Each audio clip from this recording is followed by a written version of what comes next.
don't have enough water in the West, but we are finally starting to realize it. And I'm looking out there and seeing all these young faces and thinking, thank God somebody's actually paying attention. So hopefully you are all paying attention because I'll be gone, but at the end of the day, there's not enough water, so we need to figure out what we're going to do.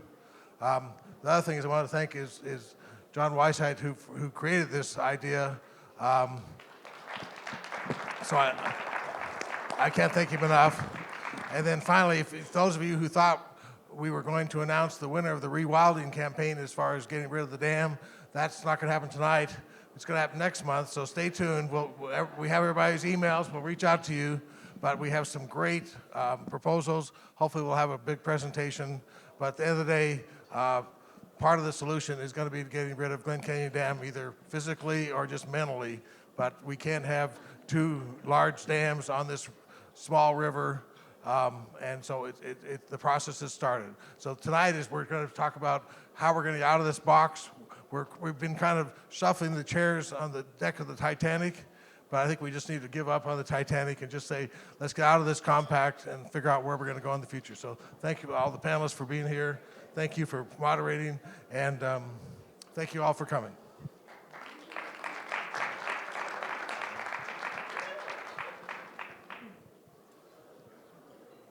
Howdy, everyone. Thank you again for being here. I'm Kyle Roerink, Executive Director of the Great Basin Water Network.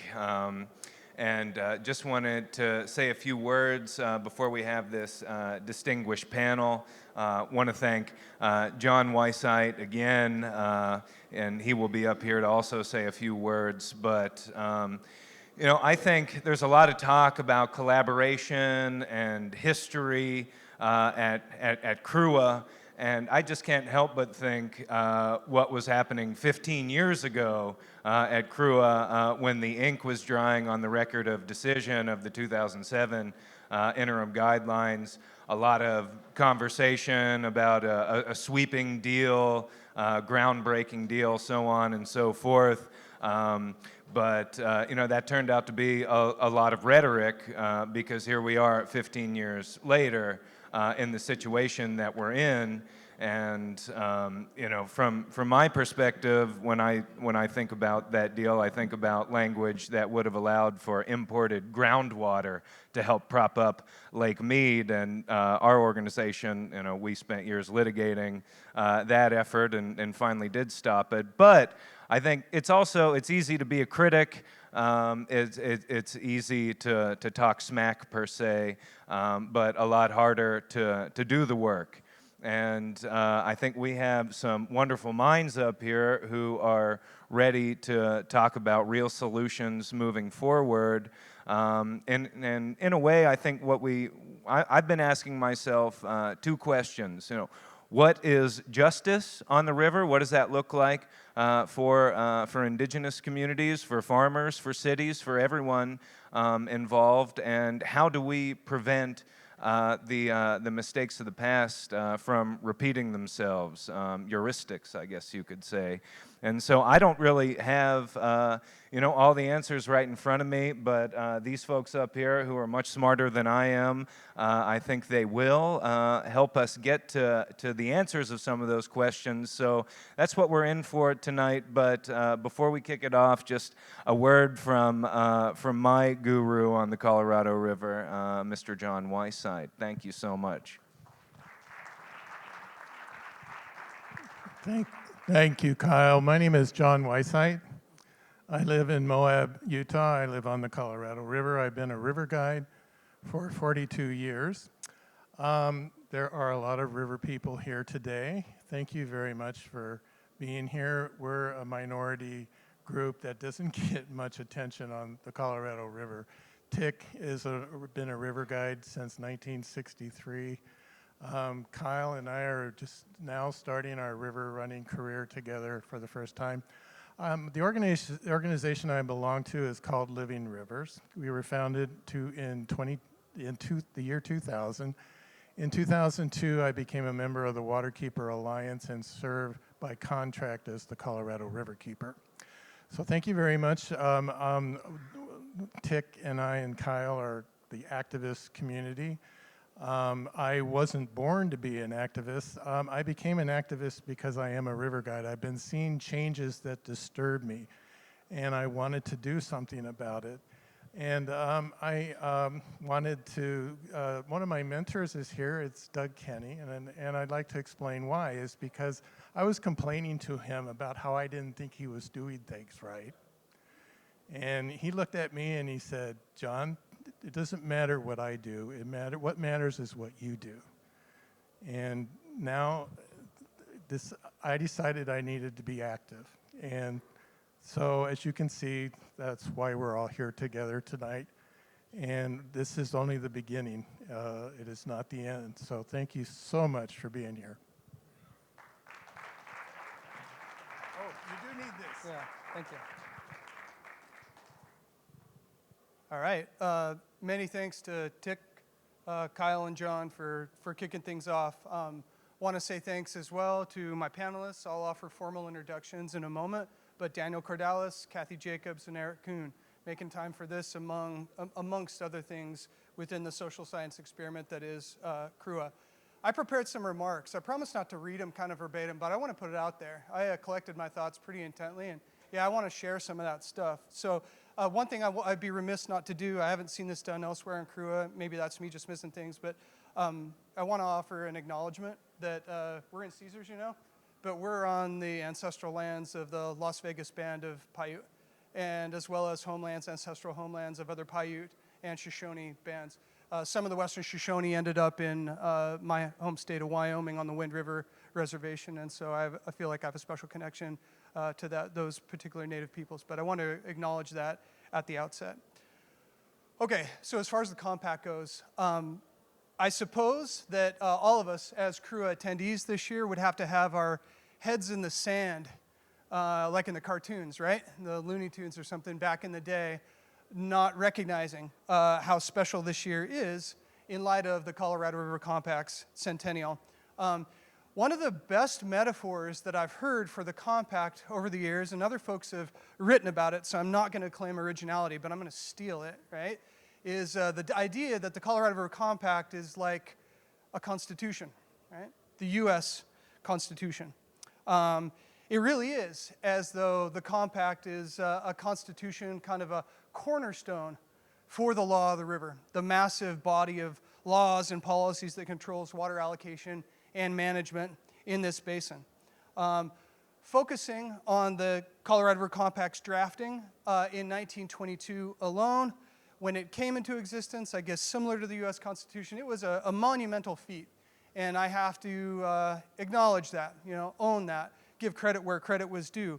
The idea that Western states, including the state of Nevada here, could get together and could address their relationships over interstate rivers by talking with one another, negotiating over a table, right, instead of resorting to the U.S. Supreme Court, invoking Article 3 of the U.S. Constitution, and relegating their fate to the equitable apportionment doctrine. That was path-breaking. That mode of decision-making was path-breaking. You might say in that sense that the Colorado River Basin can be thought of as the proverbial cradle of interstate water compacts, where they were born.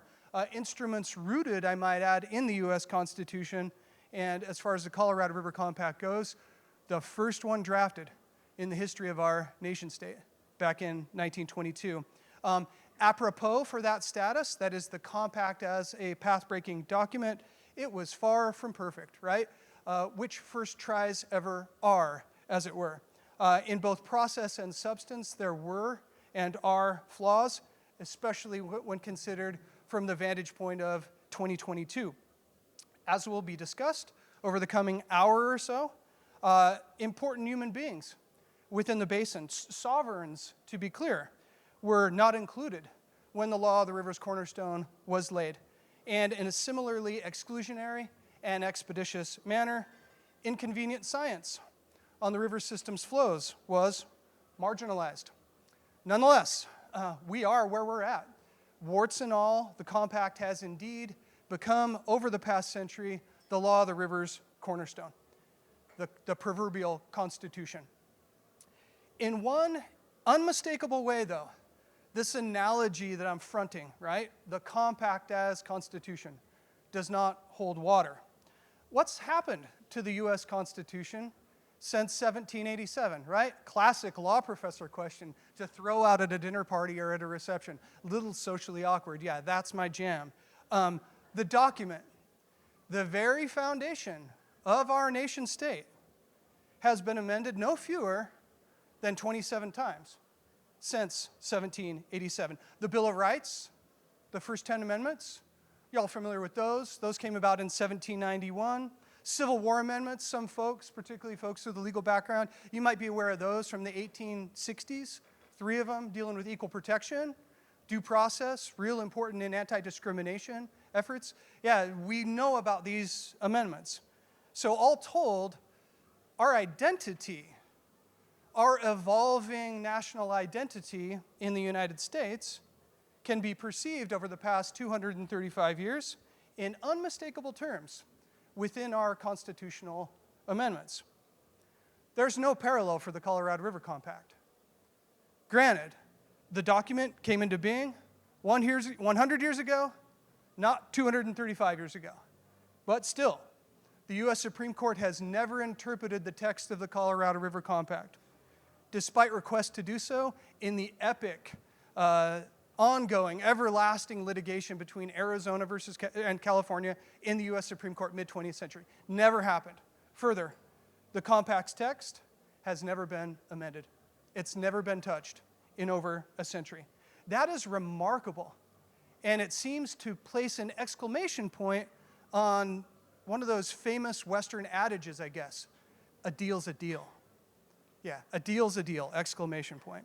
But that deal is facing unprecedented circumstances, as this year's CRUA makes clear in unequivocal terms. What should we, capital we, as in we the people, do with the compact looking ahead? The U.S. Constitution is often referred to as a, quote, living document. That's how it's taught, a living Constitution. Can we say the same about the Colorado River Compact? Is it a living document? Should we approach it in this way or not? Ultimately, and maybe most importantly, who makes that call? Who decides? These questions aim to light the way for this evening's panel discussion. I'm accompanied on the stage by 3 accomplished colleagues who hail from across the basin. My Dene colleague, Daniel Cordalis, is the Tribal Partnership Manager for the Colorado River Sustainability Campaign, and he's held a variety of other positions over the years involving the river system and Western water writ large, including previously serving as Deputy Solicitor of Water Resources for the Department of Interior here during the Biden administration. Joining us from further south in the Lower Basin is my colleague Kathy Jacobs, who currently directs the Center for Climate Adaptation Science and Solutions at the University of Arizona in Tucson, and who previously, among other things, directed the National Climate Assessment during the Obama administration and served as White House Water Policy and Adaptation Advisor. Thanks. Closer to my home in the Upper Basin, the Rocky Mountain region, my colleague Eric Kuhn has made his way here from Glenwood Springs, Colorado, having served as general manager for the Colorado River District there on the western slope for more than 2 decades. Apparently, Eric's idea of chilling out and retiring involves writing books with his friend and our colleague, John Fleck. And the book I'm alluding to is Science Be Damned, How Ignoring Inconvenient Science Drained the Colorado River, published by University of Arizona Press in 2019. So if you would, at the outset, please join me in thanking these particular panelists for making time to be here with us.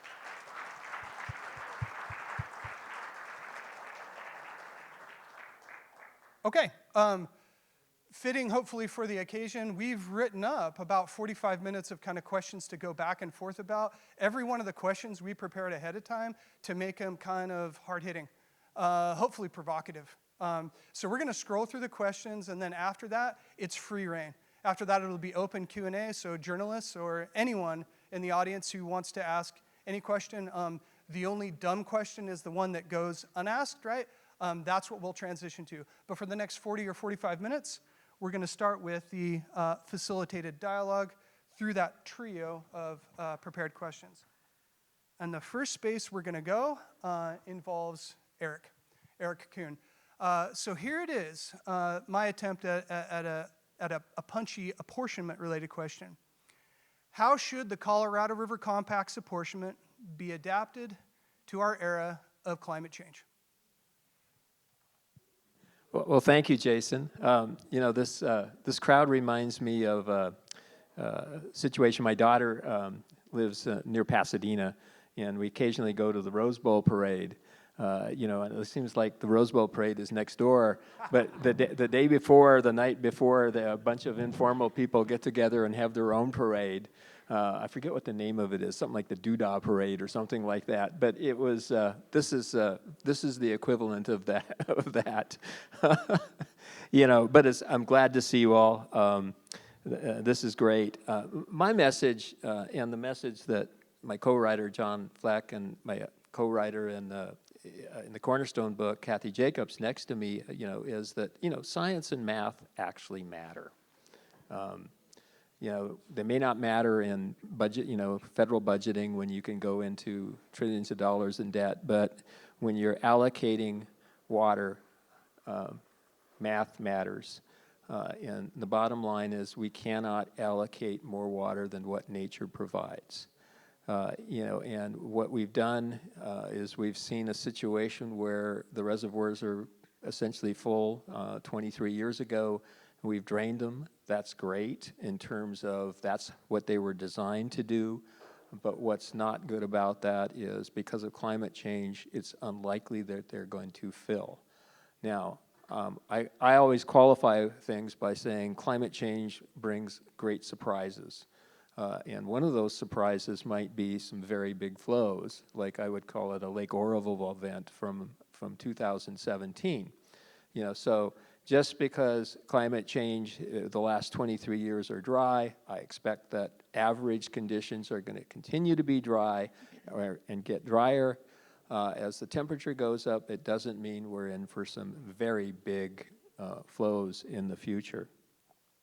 Now, in looking at the future of the river, I think there's with the compact, there's three ways. The basin is as at a fork in the road. There's three ways we can go. I think the worst option is litigation.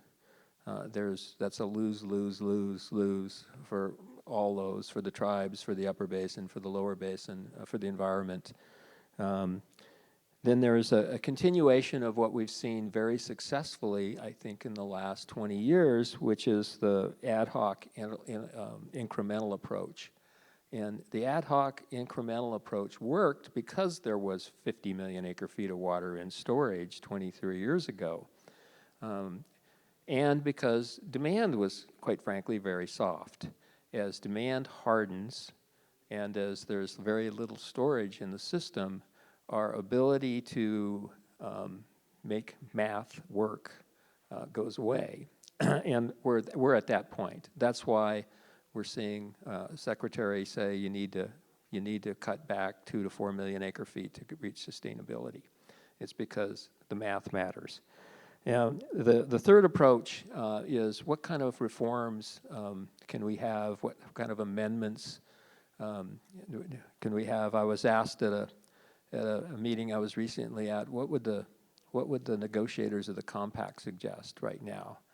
Well, I think they would suggest go to the compact. Article 6, it has a provision for dispute resolution in it, and they would point to that. Now, there's some disadvantages to that. When you do that, the same parties that got together 100 years ago would get together to try and resolve the dispute. It would have to go back to the state legislatures, and it would probably, unless we're quite enlightened, it might ignore some of the same things that were ignored 100 years ago.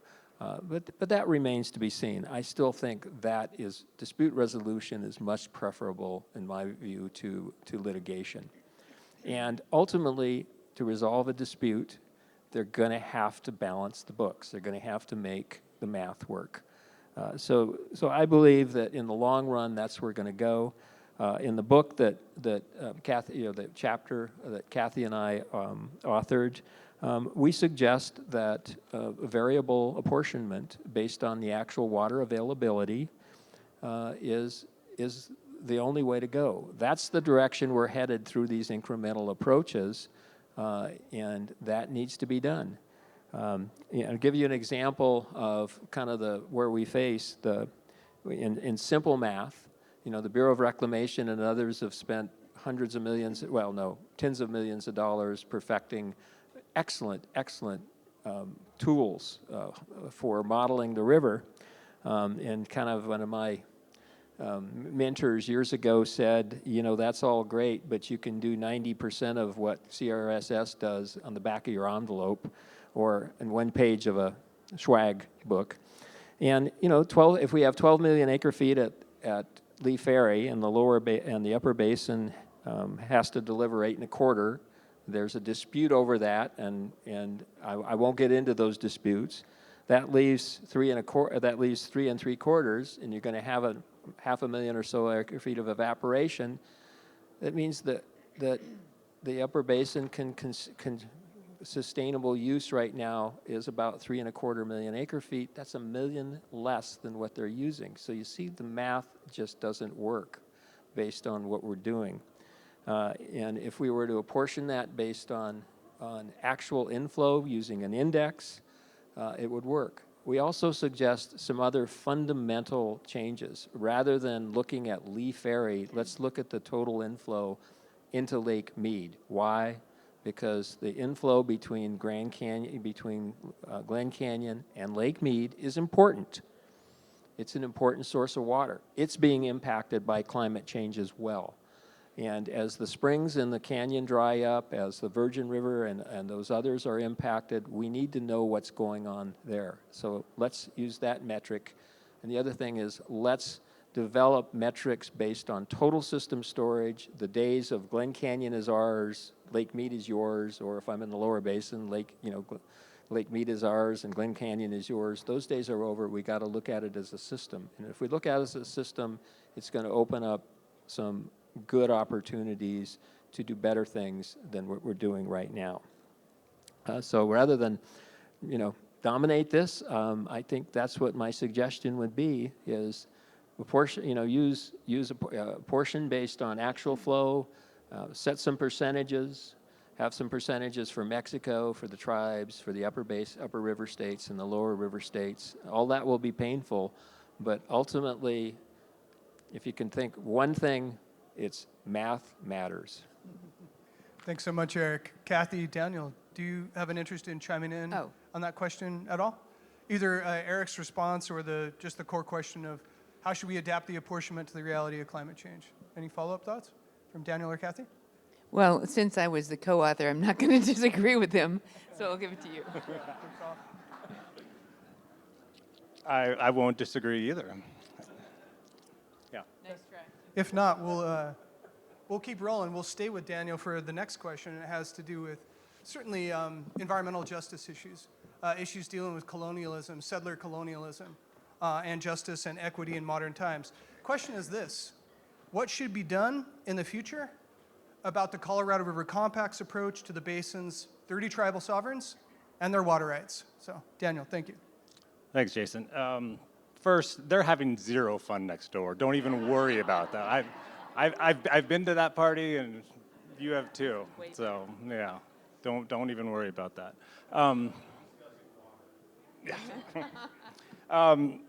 This is a interesting question that I'm going to approach in 3 ways: the past, present, and the future.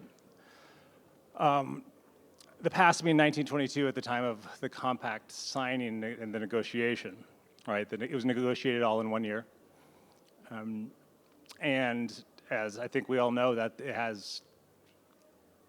it was discussed for about 20 minutes how we're going to handle tribes in the compact. And it was just, ended up being in Article 7, which says, what's that? Can you not hear me? Can everyone hear me okay? Okay. It says something to the effect of nothing in the compact should be construed as affecting the obligations of the United States to the Indian tribes. And that's it. That's all it says. That's all we have. Hoover deemed it the wild Indian article. So what was going on at that moment in the West? We had, and especially for tribes, we were in the thick, and right in the middle of the allotment and assimilation area. The Dawes Act was just tearing up Indian nations.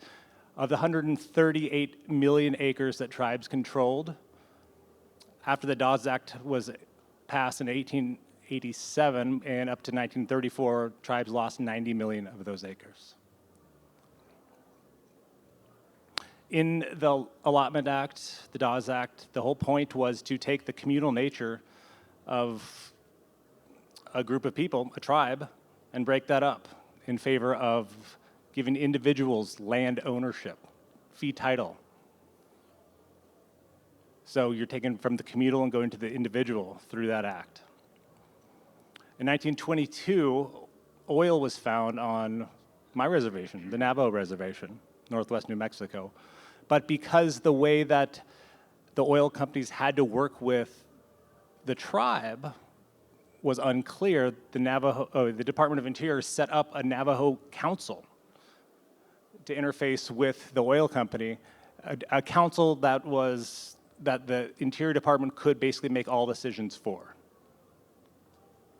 So this was all in the same year the compact was being signed. So there's really no surprise that tribes had a very, very small part of it, a single sentence, and that probably the sentiment at that time was that tribes were, they weren't going to be around for much longer. That was the whole plan. That was the whole point of what federal policy was for the 30 years prior to that, and it was working. Let's not mistake that. That was definitely working. So Article 7, then there's Article 8, which is something that Eric had pointed me to, which basically said that all present perfected beneficial use rights are unaffected by this compact. Interestingly, my take is neither Article 7 nor Article 8, both of them were totally meaningless to tribes. It's great they were there, but they were meaningless, right? Because by 1922, we had the Winters decision, which said that at the time that a treaty with the tribe was signed, they had implied reservation of water rights to the amount to basically create a homeland to accomplish the purpose of that reservation, right? So which we've interpreted now to mean enough water to support the tribal communities and the reservation as a homeland. And by that time too, we had Lone Wolf v. Hitchcock, which said that only an express abrogation of treaty rights can actually, by Congress, that's the only way you can abrogate treaty rights. So you couldn't do it just by silence. If Article 7 wasn't there, it didn't matter to tribes. So Article 7 in some ways is meaningless to me as a measure, as any impact to tribes. But it also has a really great measure to how we can look at the compact from a tribal perspective, right? Not affecting the obligations of the United States to the Indian tribes in the basin. What does that mean now? We have 12 tribes who still have large unadjudicated water rights in the basin, a lot more who are still working to develop their water rights.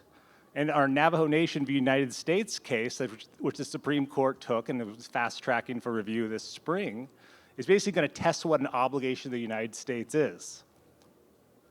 The United States is taking the position that they don't have a duty, right? And this is what the key part of what the case is an obligation/duty to plan for tribal water right development in the basin, or to decide that Navajo, whatever their undeveloped or unquantified water rights, should be a part of their planning process. The United States is saying that's not an obligation. And that's not even just to provide the water, that's just a plan for the water. And also the compact has been fully built out around that provision, right? We've had amendments, we've had different beneficial uses, but the tribes have been left out of that. So now where are tribes? They're forced to get through what the federal preferences of negotiated Indian water rights settlements, supposed to get the consent to other states, other tribes, and the United States government to settle water. right? So you're creating what a situation is adversarial, individualistic, and really not a tribal or native approach to management. Future. So what does a compact with a tribal worldview actually look like? Or what was a tribal worldview look, if you were to look at the lens through that and had tribes participating in it, as we would discuss. So the Navajo Nation Code has a lot of wonderful things in there, and this is one of them. The Dene are part of Mother Earth, Father Sky. Treat this sacred bond with love and respect without exerting dominance. Another part of the code. Dene have a duty to protect and preserve the beauty of the natural world for future generations. So what is an equitable apportionment? If the purpose of the Colorado River is an equitable apportionment between basically the states and the parties, if you include the tribes in there, what does equity look like in that context? Is it the homeland theory or is it practicable, irrigable acres, just the worst phrase ever? Or is it something else? One thing I thought was actually pretty useful about the compacts we've talked about, it was an agreed upon resolution. I think that one of the things for Navajo dispute resolution is the process of like basically peacemaking. It's a process-based approach, not really an outcome-based approach. So we're looking for mutual agreement and mutual decision-making, right? So the compact now obviously does not do that because it doesn't have the mutual consent of all the interested parties. Has some of them, not all of them. So a few things, and disclaimer, these are my personal ideas, not the property of anything else, so or the organization I stand for, right? I'm a lawyer, so I have to say those kinds of things. Tribal water rights are not and should not be treated the same as state-based water rights because their origin is completely different, right? A treaty right is something different than what you otherwise would go down and get from your state engineer. And if we take, let's say, the tribal allocation that we have, the decrees, they should be absolute. California v. Arizona v. California, in one of the first decrees set out the amounts for 5 tribes, right? Those 5 tribes cannot develop all of their water for a number of different reasons, and a lot of that water is just being used by other parties for free, uncompensated, and the tribes are trying to figure out how to develop that water. They have a right to it. The Supreme Court said they have it, but it means very little for the tribe. So, if it's a present perfected right, let's say under Article 8,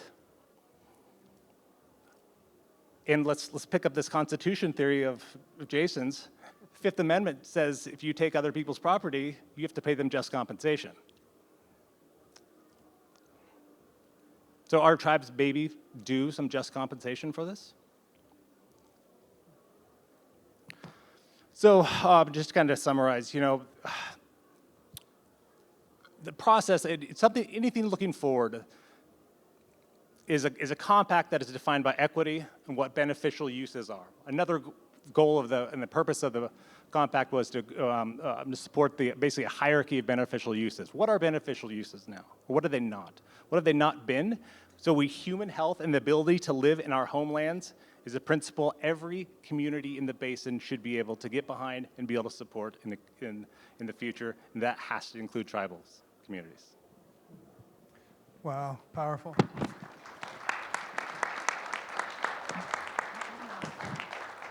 Thanks so much, Daniel. Kathy or Eric, do you want to chime in at all on that second question about treatment of tribal sovereigns and tribal No, that was a great presentation. Thank you. Yeah, and I'm not sure it's 20 minutes. I sort of estimated that by going through the compact and timing myself as to how long it would take for them to recreate that discussion that's in the minutes. Okay, we'll go to the third question and stay with Kathy for this one. The third question deals with the fact that values surrounding the river system have changed over time. What's water good for? How should water be used? How ought it be used, right? the way people see water nowadays is different. It's changed over time, right? So in that space, thinking about the change in values, the change in worldviews and norms, right? The question is this: how does the shift in values between 1922, when the compact was negotiated, and 2022, now, the centennial year, how does that shift in values bear on the Colorado River Compact's future? Thanks, Jason, and thanks to all of you for being here. I'm very impressed that you're all still here at the end of a long day.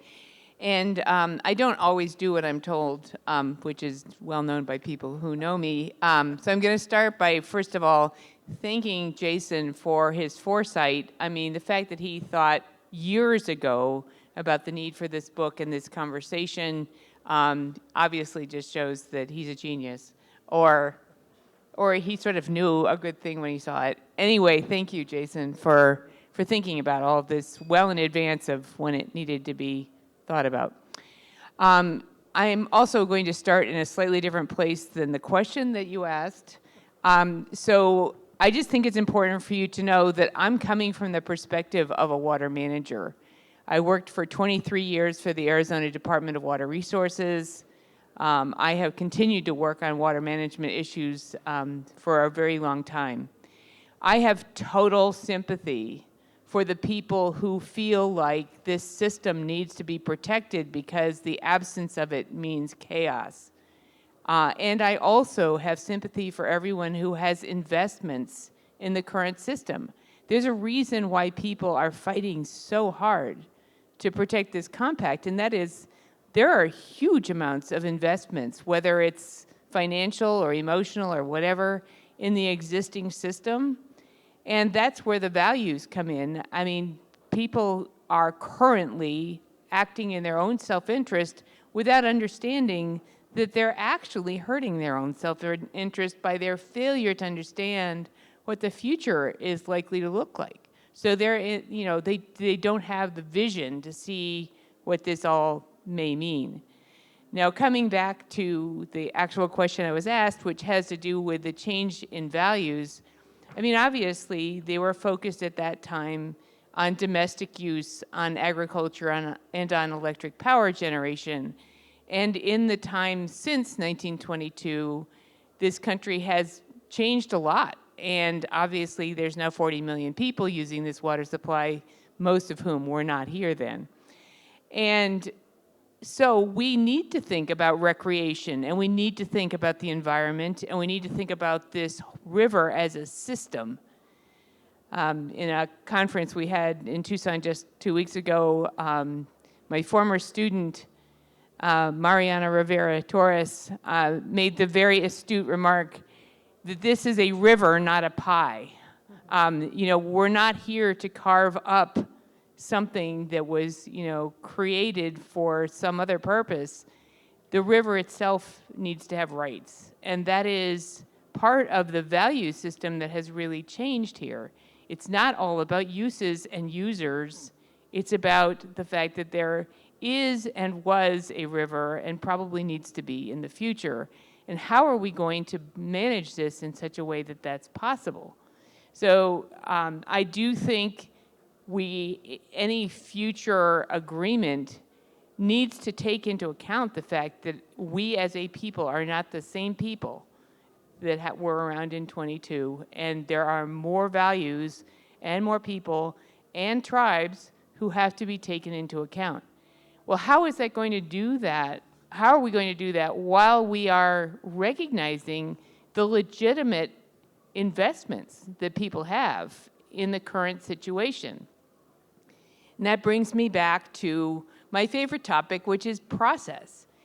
We need to set up a system where there is a safe place to have a conversation about what might be before we make a commitment to actually going to that place, so that people feel like there can be a transition, they can protect themselves, they can reinvest, they can move to a new system without destroying, life as they know it. The reason we hear everyone here saying, well, we've got to take an incremental approach because this system, without this system, we would have chaos. There has to be something besides incremental and absolute, blowing up the compact. I'm convinced that there is. But if you are not willing to have the conversation about how to get there because you're too frightened and too worried about your own investments, then you're seriously going to hamper our ability to solve this problem. So we have to create a safe space where we can have a conversation that is broader and more reflective of our current values and brings people together rather than driving them apart. And I think we have tools that we haven't used at all. I mean, we haven't used ideas like scenario planning or desktop exercises, the tabletop exercises that the military uses. We could do those things without any commitments about how we were going to use that information and just play with the ideas and work through it and acknowledge the rights of people to believe what they believe. If we don't sort of take that at face value and create a place where everyone is respected, we are not going to make progress. And to pretend that that isn't possible is crazy. Of course it's possible, but it does require leadership. Do we have the kind of leadership that we need to make the kind of difference that's required now? That's a really good question. If we don't, we need to build those people. So anyway, I have no idea if that's what you wanted me to say, but oh well. Oh yeah, that was even better than what I wanted you to say, so yeah, awesome.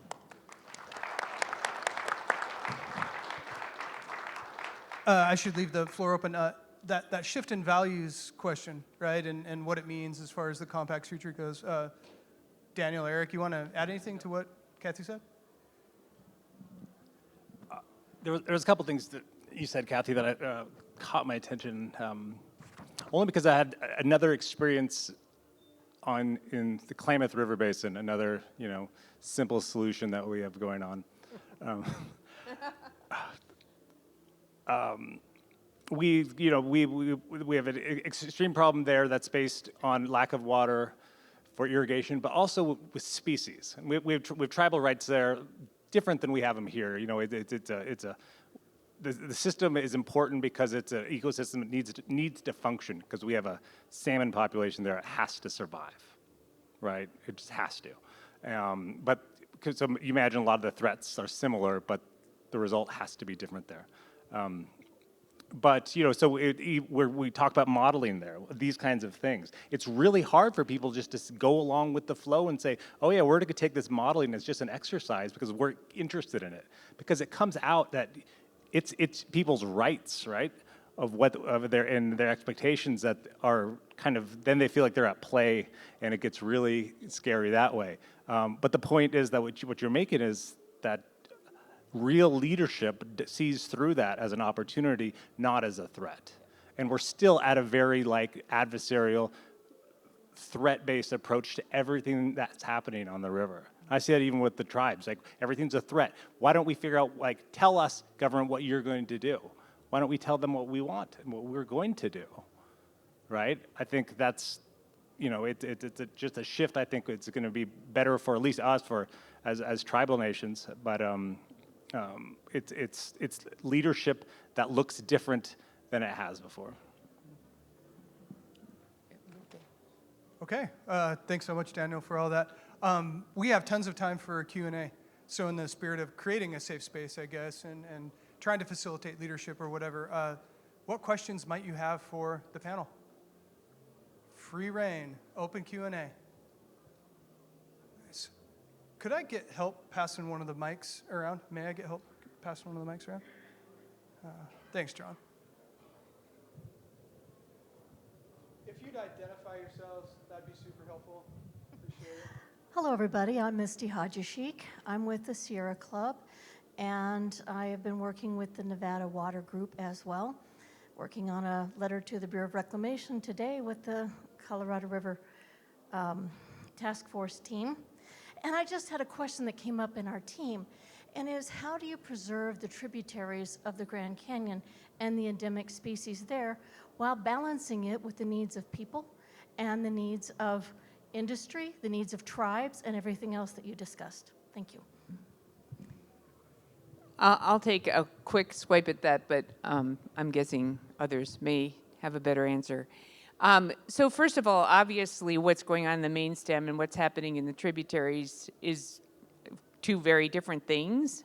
And one of the biggest problems if you're trying to protect the environment with the way the system operates now is it's not operated as a system, at least not a natural system.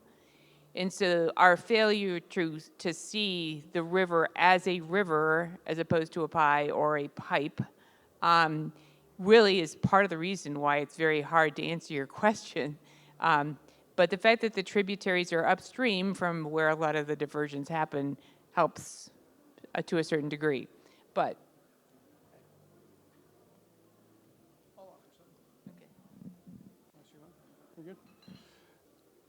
I'll riff off what Kathy said for a second. So our colleague Jack Schmidt often emphasizes this fact that one of the best friends the river system, as a river system, has is the fact that the really senior voluminous rights in the Colorado Basin are at the bottom of the system or toward the bottom of the system. Imperial Irrigation District is a classic example elsewhere, right? All the way to Mexico, right? So in that spirit, couple of really practical ideas that have crossed my mind. I'd love to see a water right recognized for the Colorado River Delta. How about that? How about having that ecosystem possess a water right so that in the same manner, structurally, flows have got to get to that mouth of the river system there in the Sea of Cortez? That'd be really fascinating. How about, two, riffing off something that Eric said, that if we go with a percentage approach for consumptive use, right? How about in addition, we have some set-asides that have to be in the river system before the percentages are even applied. Bypass flows, whatever we want to call it, but we have to have a certain amount of environmental flows that no one gets to touch. And then a third idea, as far as the percentages go, why don't we still have a healthy percentage for state of Arizona and state of California as far as consumptive use, insofar as that's going to require the flows to make their way all the way through the system to those points of delivery. So water right for the Colorado River Delta, bypass flows or environmental flows for the entire system, and percentage-based consumptive use entitlements that are still geared toward the lower basin and require flows to make their way to the diversion points for those consumptive use rights. So real wonky, real nerdy professorial question, but there it is. Who else has stuff? Other questions? Oh, just the parenthetical or the footnote that goes down at the bottom of Jason's is that we're still developing tribal water rights, right? We're not every user in the system is trying to cut, right? We're trying to develop still. So there's pluses going to be in places while there's minuses in other places. Other questions? Yeah. Yeah, so I'm Ed Keeble. I'm the superintendent of the Grand Canyon. Thank you. Sure, thank you. So, of the high, because as the person charged with the responsibility of managing the river in the Grand Canyon, I'm concerned about the health of the river and the canyon and what that means to the tribal cultures of the associated tribes to the Grand Canyon. But I'm just really interested by this discussion because, Jason, what you said and what Eric said at the beginning seem opposed. The math matters. And I don't know how you get to, with the current environment, the concepts which I totally support in theory that you're articulating, but we've got to fit that within the math. So I'd like you four to talk about how to reconcile the theory with the facts.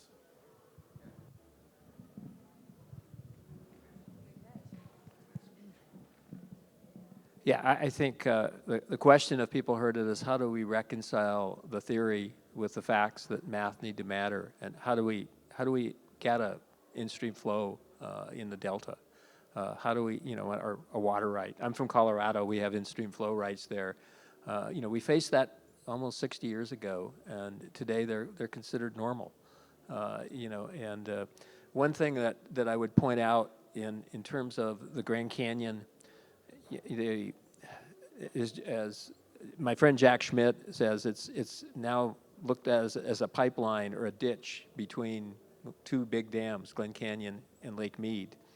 And why is it considered a ditch? It's because of Lee Ferry. And one of the points that I wanted to bring out is changing, it wasn't really arbitrary, but we can do better than Lee Ferry very easily, and we can make sure that that is operated as a system. Will that solve all the problems? No. One of my concerns, I had an aha moment the other day when I was listening to Jack talk about issues in the canyon.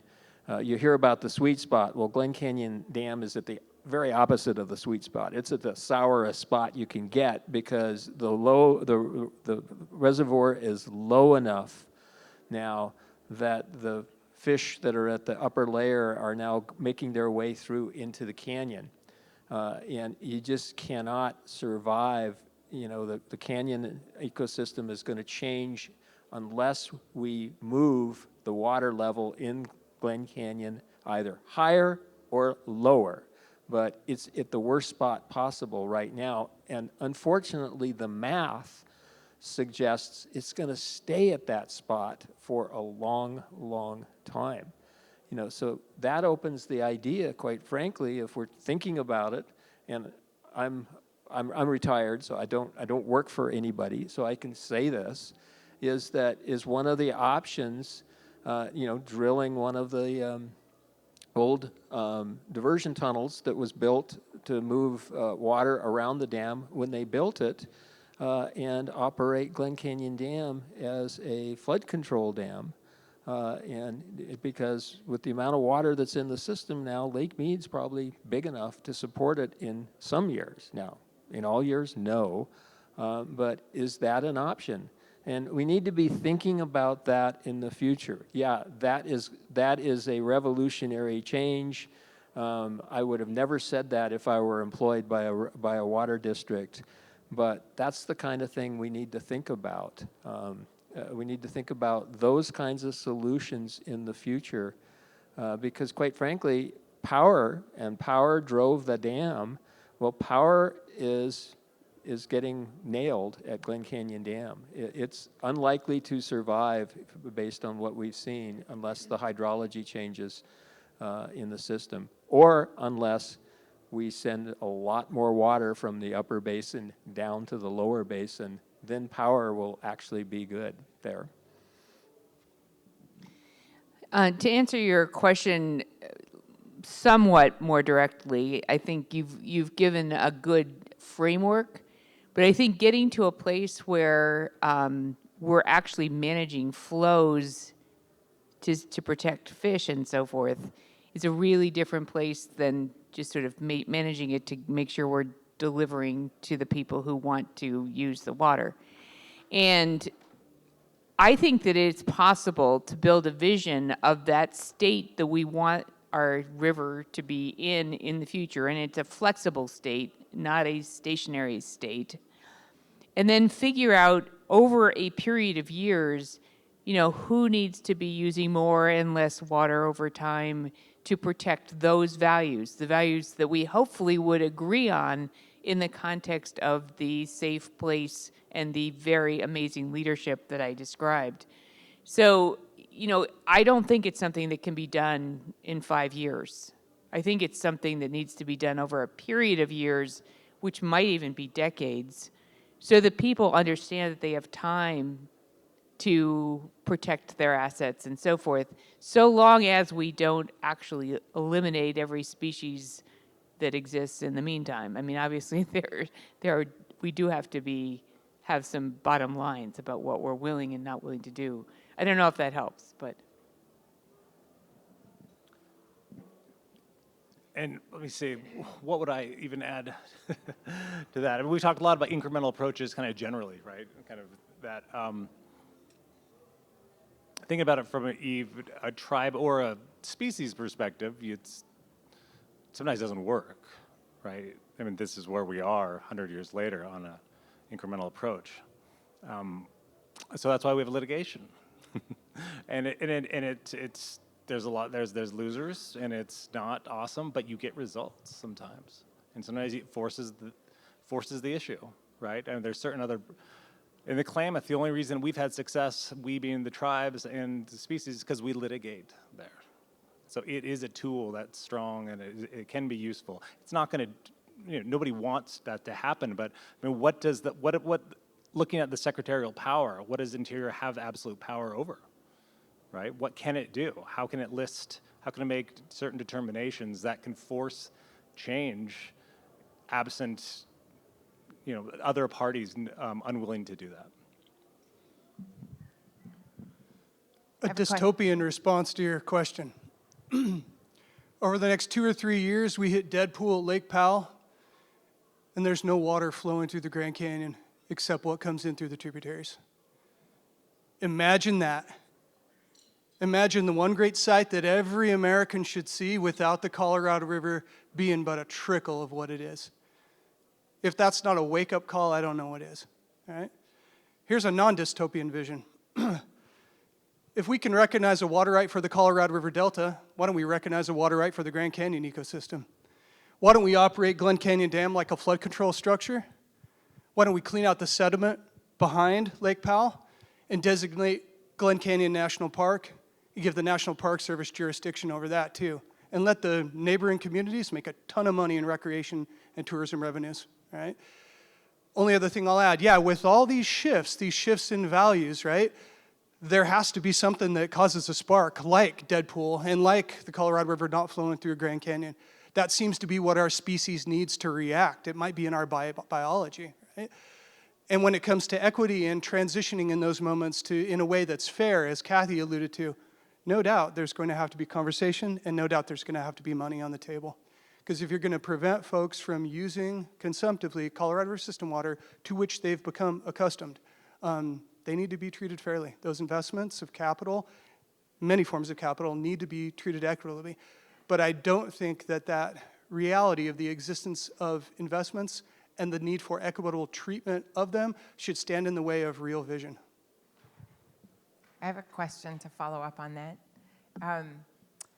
If you think about using less water, which we're going to have to do, and you think about where the economists would tell you that the water should be taken out of use, it's probably in some of the summer cropping in the lower basin that brings in the least economic revenue. But we have maybe two models. I'm gonna paint two pictures of extremes for how that gets done, and I want to hear what actually should be done. And the one extreme is some kind of beneficial use ruling that says you can't grow that low value thing with all that water, so you just can't.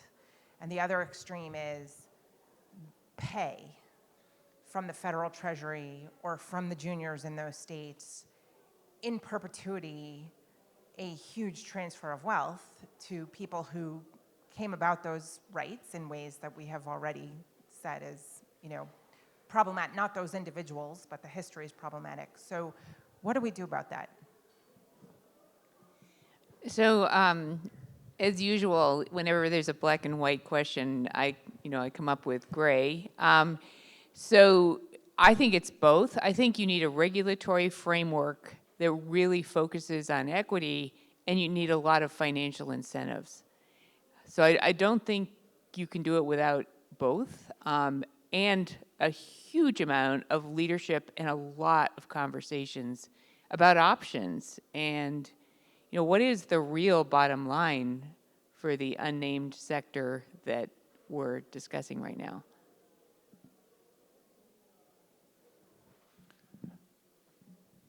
We had a very short introductory conversation with another man that was here, probably still here, about crops, right? And this is something I've kind of thought about too.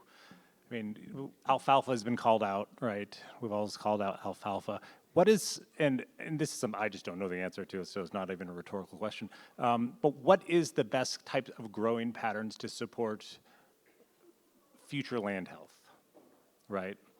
Is it to grow the same crop and cut it 5, 6 times a year, 7 times a year and just keep that going? Is it, or is it something else? How do we factor in land health into our decision making of what a beneficial use can be and how we irrigate and conduct agriculture?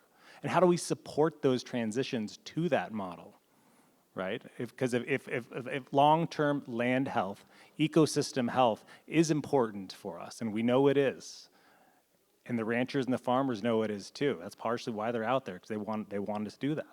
How do we maximize that benefit? And that's the front end of it, right? I mean, the other side is just pain, and which is not to me, it feels like the opposite of that.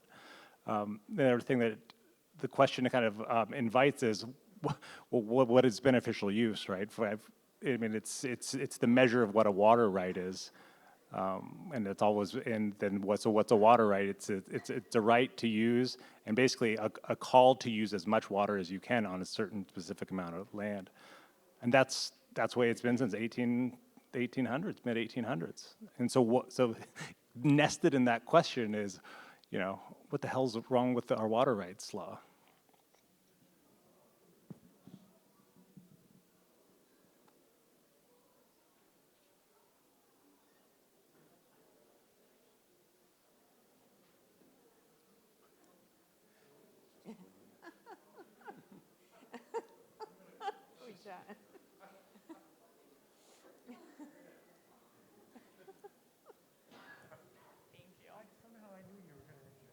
Oh, you thought I might, huh?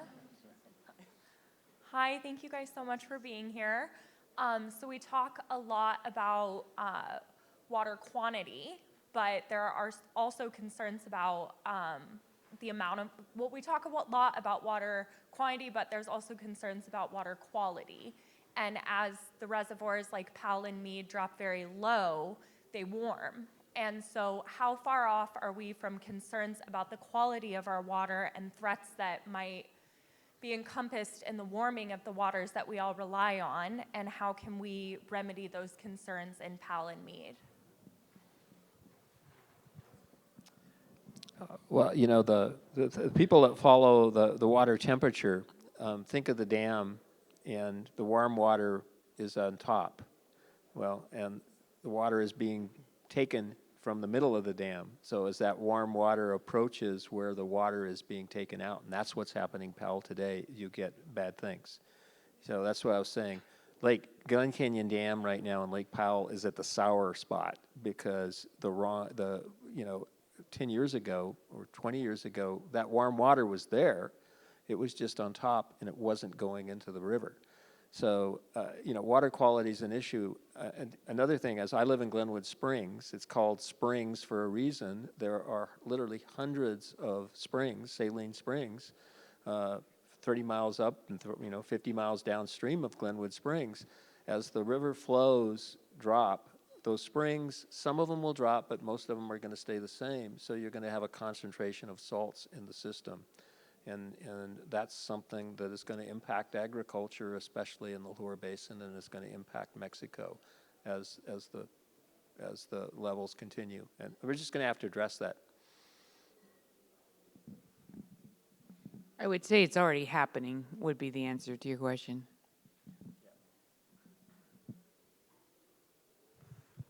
Yes, my name is Ed Euling. I'm concerned about the poverty mentality that is being expressed in this tonight. Why are we thinking about poverty? Why don't we think about abundance? There's no way we can save our way to the future, to give up everything. There's 20 to 30% more water falling on the face of the earth today than there was 20 years ago because of global warming. So there's plenty of water. It's a matter of where the water is. And so why aren't we thinking about that? We have to bring more water into the Colorado Basin and have growth, have prosperity, have abundance. And why aren't we thinking in those terms? One way that has been expressed by some people in this field is to use the Salton Sea to receive water from the ocean. The Salton Sea is lower than the level of the ocean, and then have desalting plants around the Salton Sea that would only have to refine the water to less degree than drinking water in order to supply the agriculture for the Imperial Valley and for perhaps even into Arizona for those valleys. That's about about 6 million acre feet a year. And that could easily come in from the Pacific Ocean. And it's just a matter of thinking in terms of how to create abundance, not worrying about, aren't we, poor us. So I'll start. Having been a water manager for many years, the augmentation side of this equation is always the first place that politicians go and that people would prefer to go. Of course, we'd much rather, bring in more supplies from somewhere else, steal it from our neighbors, move it from the ocean or whatever, and, assume there will be no consequences. The reality is that there are consequences. Many of them have to do with energy. Almost every solution that involves moving water from one place to another involves a huge amount of energy, which takes a lot of water in order to produce. And so it sort of perpetuates the broad sustainability issue that we're trying to address. So I'm not saying there are no technology solutions and there are no augmentation solutions. A portfolio approach is definitely worth pursuing. But people conveniently forget the energy part of this equation when they're having these conversations, and or they have not fully thought through the entire set of unintended consequences that are likely to transpire. So anyway, I think it's great to look at the upside, but there's almost always a cost to the upside. Yeah, that's exactly right. Also, while we may be getting more rain, we're not getting it across the western United States, at least for large parts of it. So, so that's all. I live in Arlington, Virginia. We have plenty of water out there. God, we'd take it from there if we could. But I get the question, and I understand Kathy's perspective. Just to go back to that point, the hydrologic cycle is changing dramatically, but the amount of water on Earth is not. So we need to be clear about that.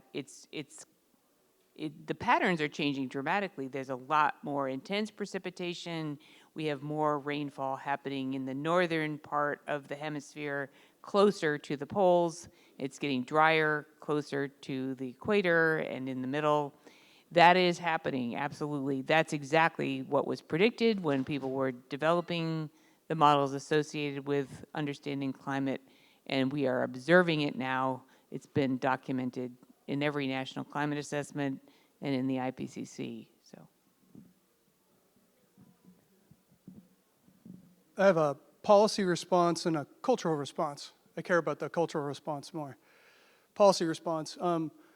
I think you're right to focus on desalination. If I were a betting person thinking about augmentation options for this basin going forward, desal plants seem like much more viable in my view than building a pipeline from the Missouri River Basin and trucking water to Denver, or trying to deal with the politics of the Pacific Northwest, Oregon, Washington, trying to bring water down from Snake River or Columbia River. That stuff ain't gonna happen, right? So I think desalination in the area of augmentation is probably spot on. The cultural response, though, is more controversial, and it's something I'm just going to say publicly because that's how I roll. How much growth is enough? I was born and raised in Salt Lake, right? Hated Salt Lake in some ways, never fit in culturally, but loved it in others, loved the desert, the Colorado Plateau, loved the Wasatch. What's happened to my hometown now goes out as far as the eye can see. I fly into Phoenix, right, for conferences, for work, same trip, I'm in an airplane at night and I can see across the Sonoran Desert lights beyond the field of vision, beyond the field of human vision. This nice hotel here, Caesars, thanks for putting me up as far as my investment in this conference crew, reciprocity, all that, I'm grateful. My room's on the 18th floor. I can look across the Las Vegas Valley now. I can imagine what was, and I'm kind of scared as hell about what might become. When is enough growth enough? When are the quality of life trade-offs enough where we look at this seemingly Western state obsession with growth as problematic in terms of our intellectual legacy. Nobody talks about that, right? The norm is always pro-development, pro-growth is just inherently desirable. I rebuke that. I question that.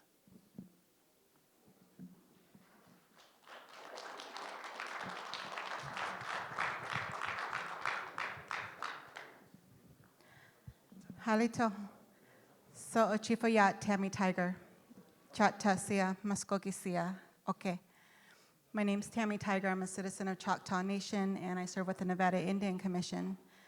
I work with a group of Native leaders who are discussing a traditional approach to how we protect the water. They have ancestral ties to the Colorado River, and the focus is always on, like you said, the rights of the river, the rights of nature, and how we use traditional indigenous knowledge to protect and conserve our land.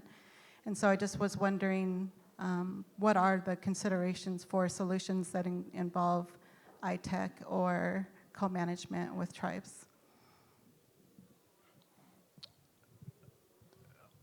Just think about the opportunities for I mean, for me, right? From our perspective, I think it's an absolute requirement, right? It's not an option; it's a requirement.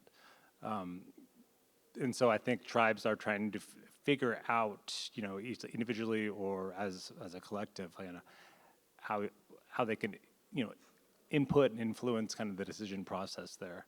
I like the idea of kind of this rights of nature. We actually had with the Yurok tribe, who I also work with, we have a rights of nature kind of law passed within the reservation. These are they're tricky. They haven't worked very well in courts, at least in the Great Lakes area, but they're important statements. I mean, laws are supposed to be representative of what the people's values are, so it makes sense to do it. But I think, for tribes trying to work with and talk with the water managers, I mean, getting those relationships and getting into, you can 638 some of this stuff, 638 contracts. So you can do that and get those abilities that the federal government otherwise would have as a tribal government. So that's just one of the things.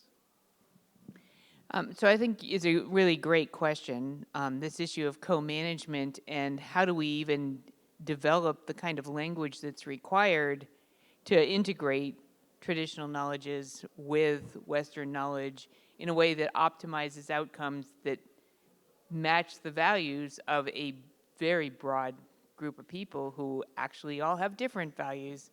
So it's so tricky from a process perspective, but I think we have to create a space where all of those knowledges are respected and can become part of the solution. But I don't think it's probably fair to say, okay, traditional knowledge can solve all of these Western problems that, have been created here. I mean, that's not fair either. So it has to, I think, integrate multiple perspectives and start with respect. I mean, that's just, this has to be the starting place, and then move from there. So I think our time's up. That's not to say that the panelists aren't interested in engaging. We'll be hanging out, but if you would, join me in thanking them again for their time.